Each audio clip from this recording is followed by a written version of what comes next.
ખેતર વસારે બેહીને જગ્યા રોકે છે તું? હે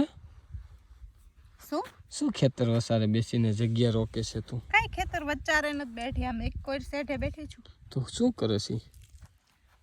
હે હું કરું છું આ તો ગાજર લાગે. ગાજરને સાફ કરું છું, પછી આને પાણીથી ધોવાના છે અને ત્યારબાદ આને માટલું ચડાવીને બાફવાના છે. ના ના, એકચ્યુઅલી માં આજ મારા મિત્રોને એડવાન્સમાં મહાશિવરાત્રીની શુભકામના. અને શું તમારી બાજુ માર્કેટમાં કે ગાજર દેખાય છે સક્કરિયા કે નથી દેખાતા? તો બધા પોતપોતાના ઘરે સક્કરિયા ગાજરનો શીરો બનાવીને ખાઈ લે છે. શીરો બનાવો, શેકેલા ખાઓ, શેકીને પછી ખાંડમાં બોરીને ખાઓ. કેમ બાકી ગાજર બન્યા કા? ગાજર એક નંબર બન્યા છે. તો તમે શિવરાતમાં શું ગાજર ખાશો? હા, અમારી વાડીના ગાજર છે, અમે ખાશું શિવરાત. એવું છે? વાહ ભાઈ વાહ. તો તમે ગાજર વેચાતા મોકલશો? હા. કેટલા?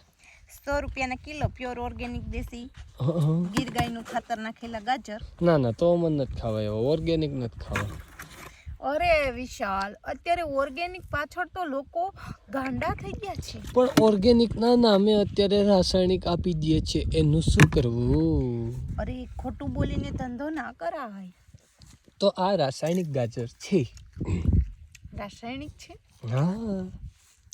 સોરી, પણ 100 રૂપિયાના કિલો તો 100 રૂપિયાના જ રહેશે. રાસાયણિક હશે કે પછી ઓર્ગેનિક હશે? તો એનું કારણ શું છે?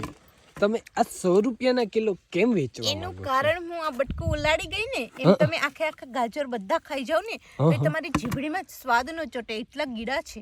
શું વાત કરે છે? ડાયાબિટીસ થઈ જાય? ના, ન થાય. નહીં, આ આપણી વાડીના જ છે, પ્યોર. હા. આપણે ઘેરો ઊભો છે, ક્યાં છે? ઘેરો, આને ઘેરો કહેવાય. ઠીક, આને તમારા ગામમાં ઘેરો કહેવાય. ગાજરનો ઘેરો છે. હા. તો પછી સૌ કોઈ મિત્રોને મહાશિવરાત્રીની શુભકામના. હર હર મહાદેવ. અને બધા જ મિત્રો શિવરાત્રી કોણ કોણ રહેવાના છો એ કોમેન્ટ કરજો. પછી શિવરાત્રીના દિવસે હું તો બહુ વાઇટ જોતી હોય, કેમ કે 2 વસ્તુ મારી ફેવરિટ છે. એક સક્કરિયા ગાજર શેકીને ખાંડમાં બોળીને ખાવા, અને બીજું કે આનો શીરો કરવો. ઈ બે એક વસ્તુ થઈ સક્કરિયા ગાજરની. અને એક બીજી વસ્તુ છે મેન.